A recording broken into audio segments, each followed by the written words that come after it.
Welcome back to the limited run podcast series, Laser Focus, presented by Hairmax. This is episode 3, and this is the one for all the skeptics out there, the naysayers, the doubters. And look, I think some healthy skepticism is actually the right starting point when you're researching anything in the health and wellness space, especially a category like this where lots of claims are popping up and before and afters are showing up on your Instagram feed, making you wonder if they're even real or not. So today we're going to address the criticisms, the myths, the stuff that people read in the comments and can't stop thinking about. We're going to be looking at what the data actually says, where the real limitations are, and which things people believe about hair loss that just aren't true. And as always, I'm here with dermatologist and Hairmax clinical director, Dr. Taylor Bullock, who's going to address all this. I'm excited for this one, Doc. How about you? Yeah, this will be a good conversation. Yeah. So let's start with the thing that's sitting in the back of a lot of people's minds. Laser therapy for hair growth is snake oil, or it sounds like snake oil. I've either seen that exact phrase or ones with that same sentiment in the comment section of a lot of posts, including ones for, where Hairmax is posting some stuff. So what does the clinical data actually say? So the nice thing is, let's say we stripped away all the marketing, right? And we just looked at the numbers, the evidence. With low-level laser therapy, we've got a great amount of evidence really supporting its use in hair growth. We've got non-clinical evidence before Hairmax even started, and then of course Hairmax came into the game and created their devices, and since then they've been able to initiate quite a few clinical trials that really have just shown that these devices can help stimulate the hair follicles. So it also seems like a lot of skepticism online comes from people who say they tried it, but it didn't work. And I don't think that means that they're wrong or that they're lying, but I also think maybe that's not the whole story. What do you think about this scenario? How do you separate legitimate criticisms from situations where something else might explain that result? This is a very important conversation because both things can be true. Someone can try essentially any type of treatment and not see results. That doesn't necessarily mean that something isn't an effective treatment, correct? I mean, we have treatments all the time that we use that just don't work for some people, right? Yeah. The nice thing is, in general, according to the clinical trials we've run, in general, we see some very impressive results with hair growth. Again, it won't work for anyone. There are occasionally some problems we'll run into. Are you consistent enough with it?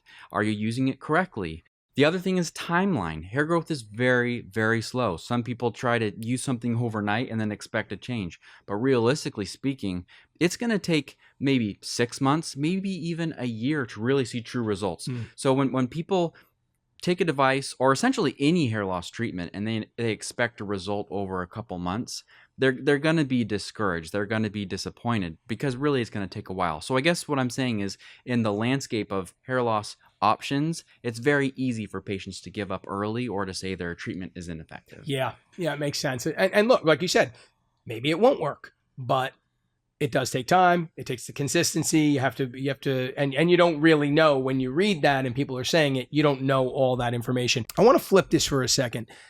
What would you say is the strongest piece of evidence that this actually does work? In other words, if you had a point, a true skeptic to one thing, what would it be? So if I ever get this question, my answer is actually pretty easy because I can always jump to the numbers, right? We did clinical trials.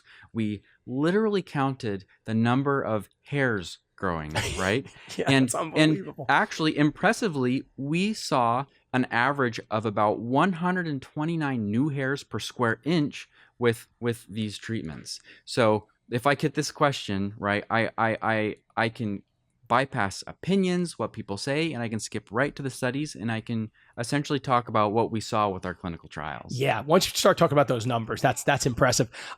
Another comment or criticism I see a lot is that laser devices can damage your follicles or burn your scalp. What does the science say on both of these? So theoretically, and again, this is a theoretical risk. Right. If you had a poorly designed or poor quality device, Yeah. it could overheat and it could cause problems that way. But this isn't. If you have a high quality device, and all Hairmax devices, they're about as high quality as you could get. Sure. This isn't a problem that we realistically see. We're not having problems with overheating. We don't see that clinically. Yeah, I'm not surprised. Some people. Yeah, I mean, there's some cheap products out there that I could see that. I can see that happening. Tons of people will go on Amazon. They'll buy your $50 device, and if you really want change, you can't expect $50. There's no way that's going to do what you want. You have to have a nice device, high quality device that's going to give you results that you're looking for. So it's funny too, because I mentioned to the marketing folks at Hairmax that this was this kind of episode that could probably be a series itself, like almost like a Mythbusters sort of thing, because there are always people out there tossing out criticisms or even just questions about this technology. And maybe, look, we might do that at some point. But in the meantime, I'm wondering, are any of these criticisms of laser therapy fair? I think there are certainly some fair criticisms. First being, it's not an overnight cure. If there were an overnight cure, I'd want to know about it. Right. But it's not an overnight cure, and if you think a device or essentially any treatment's going to fix it overnight, you're going to be disappointed. It's not how it works. Last question on this. This is a little open-ended as well. Social media, it moves fast, and the hair loss corner of it has more than its share of, let's say, viral moments. What's the one thing out there right now that you just wish people would stop believing? So there are so many things that come to mind. The good thing is I feel like we're focusing on the hair much more nowadays, which I like seeing. Before it was almost taboo. We almost couldn't talk about it. Yeah. But one thing that I can't stand is there are lots of people with greasy, oily hair and lots of people trying to come up with ways to fix it. And hair training is something that I keep seeing, and it just drives me crazy.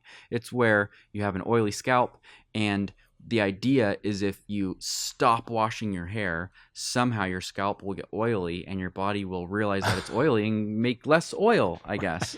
And it doesn't work that way. There are tons of great ways we can treat excessive oil production, and hair training is not one of them. But that's just one of those things that just drives me crazy every time I see. I love this conversation. Because I think a lot of people come into this space, they want to believe something works, and they just don't know who to trust. And I think that's exactly why a lot of this data matters. It's not about winning an argument, but to give people something really solid to stand on. Okay, so we're 3 episodes into this limited run podcast, and for the final episode, we're going to put everything on the table and talk about how laser therapy actually stacks up against all the other options that are out there. The medications, transplants, the stuff going viral on TikTok right now. So be sure to join us for that one.